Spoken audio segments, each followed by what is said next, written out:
What's up, Dispute Tribe? Today we're talking about how to remove accounts like portfolio. We have portfolio, midland, second round, all of those. They actually came out of pocket, they purchased the debt, and how are you supposed to remove them? Well, I will let you know that you do not use the validation of debt directly with them. So let's find out.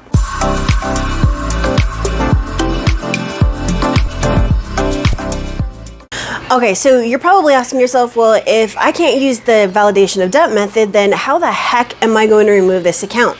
Well, there's something that's really, really important that you need to understand first. It's a collection account. So what's very specific to a collection? Number one, it cannot have late payments. Number two, there should not be a past due. You've heard me say this in multiple videos, but we're very specifically talking about this because so many people have accounts that were sold to companies like Portfolio, Midland, Second Round, and the like, right? So they're not collecting on behalf of whoever the creditor is. They actually came out of pocket to purchase the account. So it's different than a regular collection agency would be like medical or utility or the like, right? So we're looking for late payments. We're looking for a past due because by default, a collection is closed. There shouldn't be an open collection, okay? That's kind of a third one, but we're sticking with the two main ones. There should be no late payments because by default, a collection is late. You didn't pay it, it went to collections, and hello, it's late, right? There should also not be a past due because by default, a collection is closed and late, right? Because you didn't pay it, so it's late. Why is there a past due? Why are there late payments? Those are the main two things that you need to dispute when you're trying to get portfolio recovery off. It's kind of like disputing a charge off, right? So let's say that there's no late payments. Let's say that there's no past due. So now what do? Well, this part's really, really simple.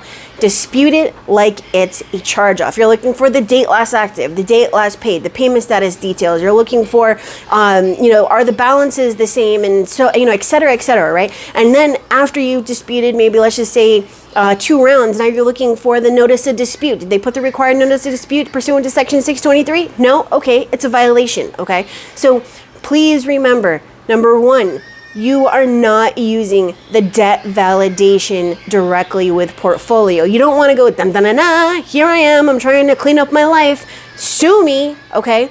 You don't want to be put in the spotlight if it is within the statute of limitations for them taking you to court within, for your state, okay? Now, that's another thing is that people kind of get it confused.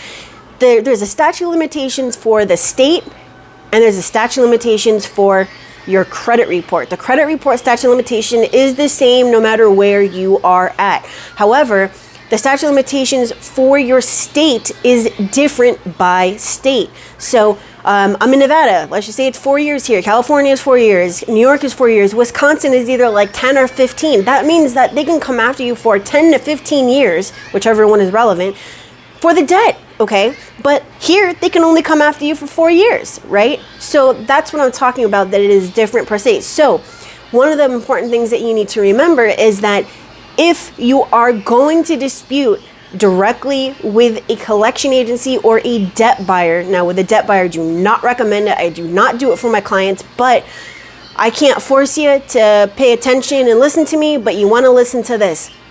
Don't dispute directly with them if it's within that statute of limitations for them taking you to court. Because once again, you don't want to put the limelight on yourself, okay? And yes, you can make it easier for them to sue you, and I don't want that for you. So number one, don't dispute directly with them. Number two, don't use the debt validation method. And number three, look for late payments and a past due. And what am I on? 4? Is this 4? Number 4 or 5, whichever one I'm actually on, treat it as a charge off if you run out of reasons on the past due and that didn't work, and late payments, or if they just don't exist on that reporting.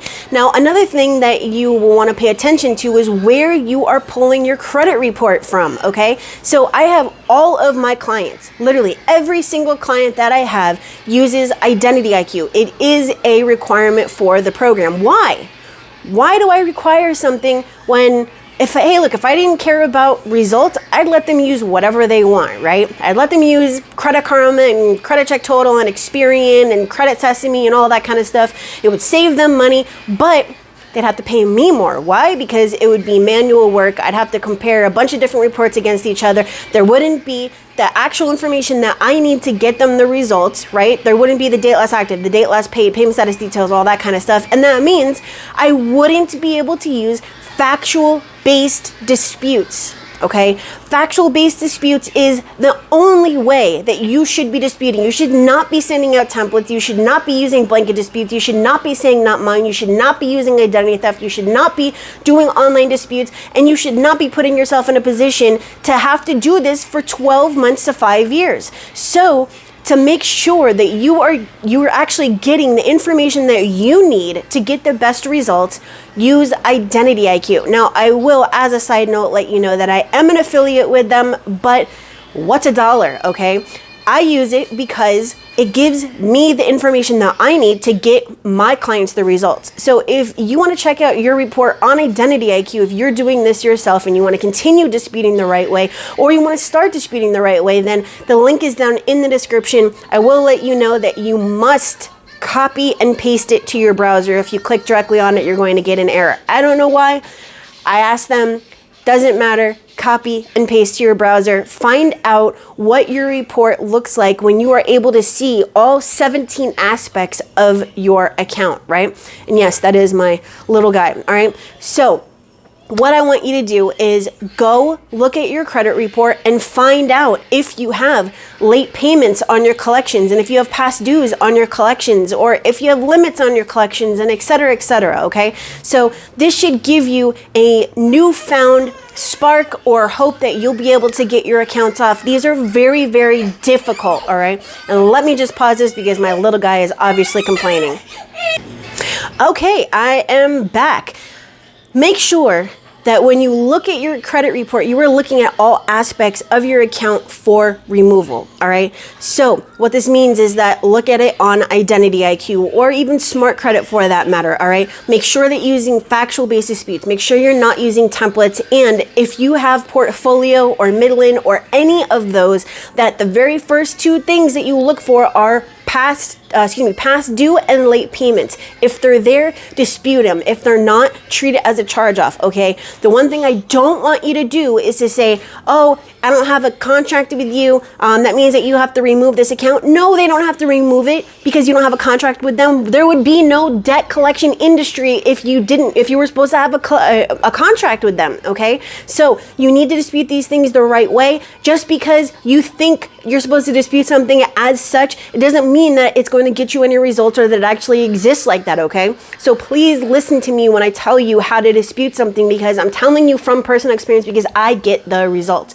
Speaking of which, if you need help with your personal credit report and you've been dealing with Portfolio or Midland or whoever, Capital One, or all these charge-offs or bankruptcies or repossessions or judgments, late payments, I don't care what they are. If you need my help, all you have to do is click on the link down in the description and schedule a call with me, and I will see if I can help you, all right? And yes, I work from home. It's the middle of a pandemic, so I have my kids with me. Well, right now there's only one. The other one's at the store with my husband, all right? So that is it from me to you. Have a great day. Please stay safe, and if you have any questions, post your comment down in the comments, and I will be catching up on my comments. There's a ton of them to go through, but I have been working very, very hard to get you guys the new dispute playbook, which is a compilation of cheat sheets, all right? So this video was much, much longer than I wanted it to be. I will see you guys later. I'm going to post a story now about this so you know that this video is coming out, and I hope you have a wonderful, wonderful day. Bye.